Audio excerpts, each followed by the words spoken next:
सोमवार के दिन जो अमावस्या पड़े वो सोमती अमावस्या कहलाती है।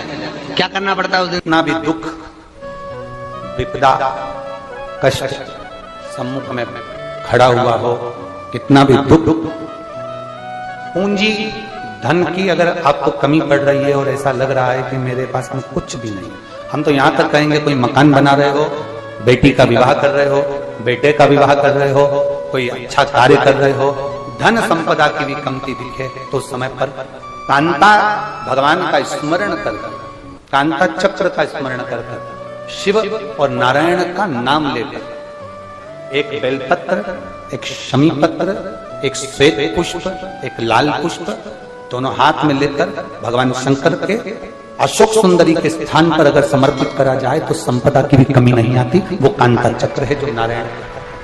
यहां तक शिव महापुराण की कथा कहती है, अगर कोई विद्वत ब्राह्मण ने आपको बताया है कि आपके घर में पितृदोष है, कोई विद्वान ब्राह्मण ने बता दिया कि आपके घर में काल सर्प दोष है, कोई विद्वान ब्राह्मण ने बता दिया कि आपके यहाँ पर ये वास्तु दोष है और इस दोष को मिटाना जरूरी है, कोई ने आपको बताया, उस समय पर हमें घबराना नहीं, उस समय में घबराने का क्रम नहीं है।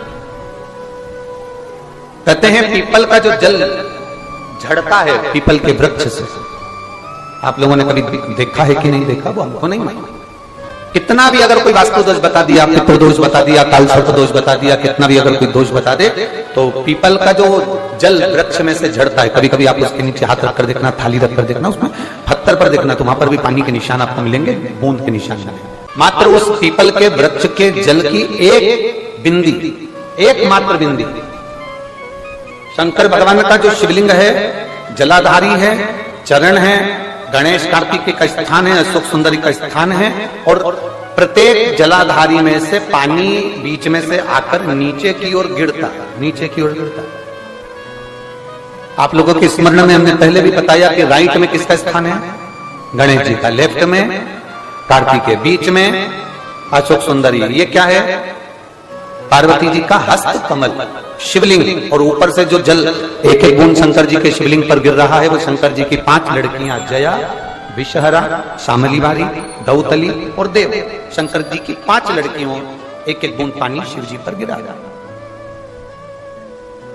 जहां जल नीचे गिरता है उस स्थान से जहां तक जल बहकर जा रहा है उस स्थान तक 33 कोटि देवताओं का स्थान, 33 कोटि देवताओं का स्थान। अब जहां पानी आया, जहां नीचे गिरा, उसके बीच में जो स्थान होता है, आप लोगों ने देखा है कि नहीं देखा? जिनने देखा है जरा हाथ उठाओ। ये पानी जैसे यहां तक आया और यहां के बाद नीचे गिरेगा, तब वो नाली के माध्यम से बाहर जाएगा। तो जितनी दूर यहां से वो नीचे की ओर जो गिर रहा है, यहां से वो नीचे की ओर जो पानी जा रहा है, ये जो स्थान होता है, ये हमारे 3 दोषों को निवारण तुरंत कर देता है। एक हमारा पितृदोष, एक हमारा काल सर्प दोष और एक हमारा वास्तु दोष का निवारण ये तुरंत। और ये तो हमने केवल आपको शिव महापुराण के माध्यम से बताया कि ये 3 दोष का निवारण कर देता है, पर यदि कभी आप ध्यान से लिंग पुराण को पढ़ेंगे, आप यदि लिंग पुराण को पढ़ेंगे और गीता प्रेस गोरखपुर की लिंग पुराण को लाकर यदि आप पढ़ते हैं, या गीता प्रेस गोरखपुर की शिव अंक को भी आप अगर पढ़ेंगे, उसका नंबर हमारे स्मरण में नहीं आ रहा है, शिव अंक को भी अगर आप पढ़ेंगे तो उसमें भी आपको वर्णन मिलेगा कि हम तो केवल 3 दोष का बता रहे हैं, पर हमारे शास्त्र तो यहाँ पर और भी दोषों का वर्णन कर रहे हैं। जैसे किसी ने बता दिया आपको शनि का दोष है, किसी ने बता दिया मंगल का दोष है, किसी ने बता दिया आपको केतु का दोष है, किसी ने बता दिया आपको राहु का दोष है, किसी ने आपको कह दिया कि बृहस्पति का दोष है, किसी ने कह दिया आपको ये वाला दोष है। दुनिया के जितने दोष,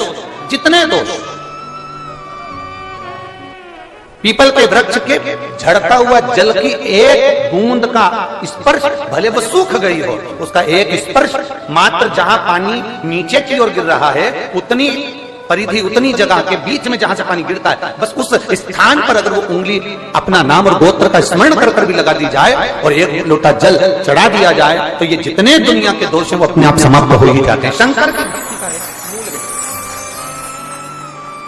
बोल बम का नारा है। और अच्छे से समझ लो, जरा ध्यान में आ जाए आप लोगों के, नहीं तो गलत कर बैठो तो बहुत स्मरण रखिएगा। शिवलिंग जलाधारी, जलाधारी में से पानी बहता है, नीचे की ओर जाता है। जितना मोटा शिवलिंग की ये जलाधारी होती है, उसमें से पानी जहां नीचे गिरता है, जितनी भी मोटी हो उसमें कहीं पर भी आप बिंदी लगा सकते हैं। उस स्थान पर आप कहीं पर भी उस बिंदी को लगा। कोई कह दे तुमको कि तुम्हारा मंगल गड़बड़ है, कोई कह दे तुमको तुम्हारा राहु गड़बड़ है, कोई कह दे तुमको तुम्हारा केतु गड़बड़ है, कोई तुमसे कह दे तुम्हारा बृहस्पति गड़बड़ है, तो समझ लेना कि हमारे ग्रह की दशा को सुधारने के लिए ये जो स्थान है, बस उस स्थान पर एक बिंदु एक। अब आज के जमाने में आपने देखा होगा, जब से आप शंकर जी को जल चढ़ाना प्रारंभ करें, जब से आपने शिव महापुराण की कथा सुनना प्रारंभ करी, तब से आपने सुना होगा कि कोई भी अब ज्यादा आपको सुनने को नहीं मिलता कि वास्तु दोष हो गया, कि पितृदोष हो गया, कि कालसर्प दोष हो गया। इसके पहले का जो समय था, उस समय किसी को भी पत्रिका दिखाओ, किसी के पास भी जाओ, वास्तु दोष, कालसर्प दोष, पितृदोष, ये सारे दोष चलते रहते थे। पर तुमने जो एक लोटा जल शंकर भगवान को समर्पित करा, तुम्हारा चढ़ा हुआ जल उसी स्थान से नीचे गिर रहा है जहां हमने बिंदी लगाने का बताया, वहां से नीचे गिर रहा है, तो तुम्हारा दोष जल चढ़ाते चढ़ाते अपने आप वो दोष समाप्त होता चलेगा। सारी समस्या का हल एक लोटा। आपके घर में पितृदोष है, आपको ऐसा महसूस होता है, आपको लगता है, तो किसी भी नवरात्रि के पहले जो अमावस्या पड़ती है, मान लो अपन अमावस्या पड़ी, आप एक अंदाजा लगाइए, तो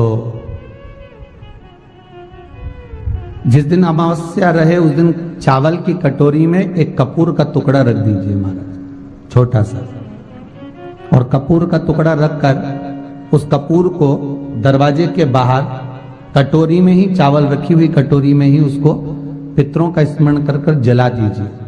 और जलाने के बाद उस चावल को कहीं भी किसी भी वृक्ष की छांव में पक्षियों के लिए डाल दीजिए। शिव महापुराण की कथा कहती है, अगर मान लो पितर आपको कष्ट दे रहे हैं, पितर आपको तकलीफ दे रहे हैं, कोई काम नहीं होने दे रहे हैं, या कहीं आपको ऐसा लगता है कि पितरों का दोष है, तो वो पितृ दोष देवी, अब ये जो आप करेंगे ये कब कर रहे हैं? अमावस्या के दिन आप उसको रख रहे हैं, अमावस्या के दिन उसको रखकर रात भर आपने रखा कपूर के साथ में, सुबह एकम पड़ गई, नवरात्रि लग गई, उसी दिन उसको जलाकर आपने पटक दिया। अर्थात उससे देवी और पितृ इन दोनों का आशीर्वाद जो प्राप्त होता है, तो घर में से पितृदोष समाप्त होकर लक्ष्मी की वृद्धि प्रारंभ हो जाती है, कार्य में सिद्धता आ जाती है। मान लो अगर पितृदोष है तो करो, नहीं है बड़े अलमस्ती से रहो, तो ये पितृदोष का स्मरण। तो यहाँ शास्त्र कह रहा है कि पितरों का जो लोक होता है, पितर जो लोक होता है, उस पितृलोक में 64 योगिनियां प्रवेश नहीं करती। जैसे सोमती अमावस्या, कौन सी अमावस्या? सोमती अमावस्या। सोमवार के दिन जो अमावस्या पड़े वो सोमती अमावस्या कहलाती है। क्या करना पड़ता है उस दिन? पीपल के पेड़ की परिक्रमा करो, या तुलसी की परिक्रमा करो, या पूजन करो, पाठ करो, कुछ भी करो, पर सोमती के दिन दान करो, पुण्य करो, सत्कर्म करो, भजन करो। तो सोमती अमावस्या का विधान इतना शास्त्र क्यों कहता है कि सारी अमावस्याओं में प्रबल सोमती अमावस्या है? शनिचरी अमावस्या से भी बड़ी अमावस्या सोमती कहलाती है महाराज। तो कहा उस दिन सारे जितने भी ग्रह हैं, जितने भी ग्रह, सारे ग्रह चंद्रदेव के साथ मिलकर भगवान शंकर की आराधना में डूबते हैं, और भगवान शंकर की आराधना में डूबते हैं तो उस दिन जो किया हुआ दान पुण्य सत्कर्म है वो हमारे, आप लोगों को मालूम होगा, पितरों की 3 गतियां, पितर, आहुत, वासुक। कितने? 3। गर्भ में जो चले गया आहुत है, कुमारी अवस्था में गया जिसकी शादी नहीं हुई, आहुत। पितर अधोगति में अचानक बहुत सारी तमन्ना थी, बहुत कुछ करना चाहता था और अचानक चले गया, मर गया, पितर गिनती में। वासुक जो एक्सीडेंट आदि, खांसी, सुसाइड, वासुक। 3 शास्त्र कहता है सोमती अमावस्या के दिन ये तीनों आहुत, पितर, वासुक, जहां पर घर की कुल की माता पीपल की परिक्रमा करती है, या तुलसी की परिक्रमा करती है, या पूजन करती है, या दान करती है सोमती अमावस्या के दिन, तो ये तीनों को उसका भाग प्राप्त हो जाता है, तीनों तर जाते हैं। फिर उनको पिंड की जरूरत नहीं पड़ती महाराज, उनको तर्पण की जरूरत नहीं पड़ती। इसलिए सोमती अमावस्या का क्रम हमारे हिंदू धर्म में ज्यादा वर्णित किया गया। एक बेल का फल लीजिए। क्या लेना है?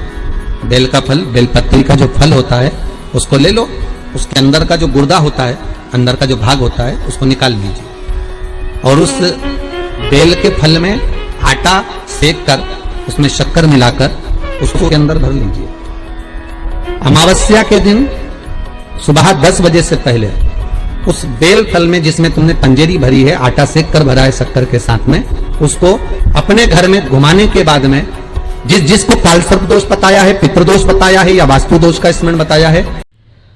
ओम नमः शिवाय, श्री शिवाय नमस्तुभ्यम। स्वागत है आपका शिव शक्ति आस्था चैनल पर। तो दोस्तों आज हम बात करेंगे 30 दिसंबर के उपाय के बारे में। 30 दिसंबर यानी सोमवार के उपाय के बारे में, जिसे हम सोमवती सोमवार भी कहते हैं। तो दोस्तों इस सोमवार के दिन आपको बहुत ही महत्वपूर्ण उपाय है।